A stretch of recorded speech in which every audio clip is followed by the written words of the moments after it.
Okay,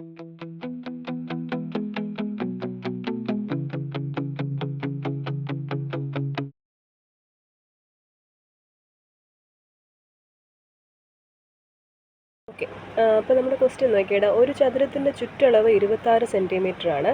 ഈ ചതുരത്തിൻ്റെ നീളം 2 മടങ്ങും വീതി 3 മടങ്ങുമാക്കി മറ്റൊരു ചതുരം വരച്ചപ്പോൾ ചുറ്റളവ് 62 സെൻറ്റിമീറ്റർ ആയി. ആദ്യത്തെ ചതുരത്തിൻ്റെ നീളവും വീതിയും എത്രയാണ്? നോക്കാം നമുക്ക്. ചതുരം ഒന്നാമത്തെ ചതുരത്തിൻ്റെ നീളം നമുക്ക് എക്സ് എന്നെടുക്കാം, വീതി വൈ എന്നെടുക്കാം. ചുറ്റളവ് നമുക്ക് തന്നിട്ടുണ്ട് 26 സെൻറ്റിമീറ്റർ.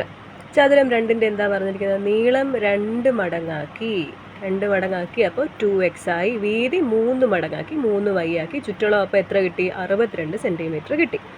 ഓക്കെ, അപ്പോൾ നോക്കിയേ, അതായത് നമുക്കറിയാം 2 × L + B ആണ് ചതുരത്തിൻ്റെ ചുറ്റളവിൻ്റെ ഇക്വേഷൻ. അതായത് 2 × x + y = 26. x + y = നമുക്ക് ഈ 2വിനെ ഇപ്പുറത്തോട്ട് കൊണ്ടുപോകുമ്പോൾ 26/2 x + y = 13 എന്ന് കിട്ടും.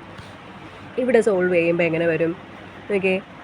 ഇവിടെയും 2 × 2x + 3y = 62. 2x + 3y നമ്മളിപ്പോഴത്തെ 2വിനെ ഇവിടെ കൊണ്ടുപോകുമ്പോൾ 31. അങ്ങനെ 2 ഇക്വേഷൻ നമുക്ക് കിട്ടിയല്ലോ. നോക്കിയേടാ, ഇവിടെ നോക്കി 2 ഇക്വേഷൻ നമുക്ക് കിട്ടി. പക്ഷേ ഇവിടെ ഒരു പ്രശ്നമുണ്ട്. ഇവിടെ ഒന്നും എന്തായി പോവില്ല, 0 ആയി പോകത്തില്ല. നമ്മൾ ഇതിനെ 2 തമ്മിൽ കുറയ്ക്കുകയാണെങ്കിൽ ഒന്നും എന്തായി പോകത്തില്ല, 0 ആയിട്ട് പോവില്ല. x + 2y എന്നുള്ളൊരു ഫോമിലെ ഇക്വേഷൻ വരുത്തുള്ളൂ. അതുകൊണ്ട് നമുക്ക് എന്ത് ചെയ്യാം?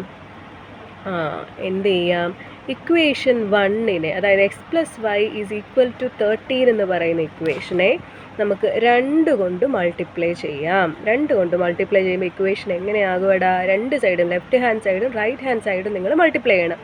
2x + 2y = 26. ഇതെന്തുകൊണ്ട് ചെയ്തു എന്നുള്ളത് നമുക്ക് വഴിയെ മനസ്സിലാവും. നിങ്ങൾ നോക്കണേ കുഞ്ഞുങ്ങളെ. 2x + 3y = 31. 2x + 2y = 26. ഇപ്പം ട്വിസ്റ്റ് മനസ്സിലായോടാ? നോക്കിയേ, കണ്ടോ? ഇവിടെ എന്തായി പോവും? ഇത് തമ്മിൽ നമ്മളിങ്ങനെ മൈനസ് ചെയ്യുമ്പോൾ ഇവിടെ എന്തായി പോകും? ഇത് ക്യാൻസലായി പോകും. ഓക്കെ, അപ്പോൾ എന്ത് കിട്ടി? 1y = 5. 31ൽ നിന്ന് 26 പോയി കഴിഞ്ഞാൽ 5. y = 5 എന്ന് കിട്ടിയല്ലോ, ഡയറക്റ്റ് കിട്ടിയല്ലേ. ഇനി നമുക്ക് എന്ത് ചെയ്യാം? ഇക്വേഷനിൽ കൊടുക്കുക. x + y = 13. ഇവിടെ ഒരു ഇക്വേഷൻ ഉണ്ടല്ലോ നമുക്ക്. ആ ഇക്വേഷനിൽ വൈയുടെ വാല്യൂ ഇട്ട് കൊടുക്കുമ്പോൾ എത്ര വരും ഇവിടെ? x + 5 = 13 എന്ന് വരും. x = 13 - 5 8 എന്ന് വരും. കിട്ടിയല്ലോ. അപ്പോൾ എല്ലാം നമുക്ക് കിട്ടി. നീളം, അതായത് x = 8 സെൻറ്റിമീറ്റർ, വീതി y = 5 സെൻറ്റിമീറ്റേഴ്സ്. ഈസി ക്വസ്റ്റ്യൻ അല്ലായിരുന്നോടാ? ഓക്കെ, അപ്പോൾ നമുക്ക് കൂടുതൽ ക്വസ്റ്റ്യൻസും റിവിഷൻ ക്വസ്റ്റ്യൻസും ഒക്കെ ആയിട്ട് അടുത്ത വീഡിയോയിൽ വീണ്ടും കാണാം. Bye bye. എല്ലാ കുഞ്ഞുങ്ങളും പഠിക്കണം കേട്ടോ നന്നായിട്ട്.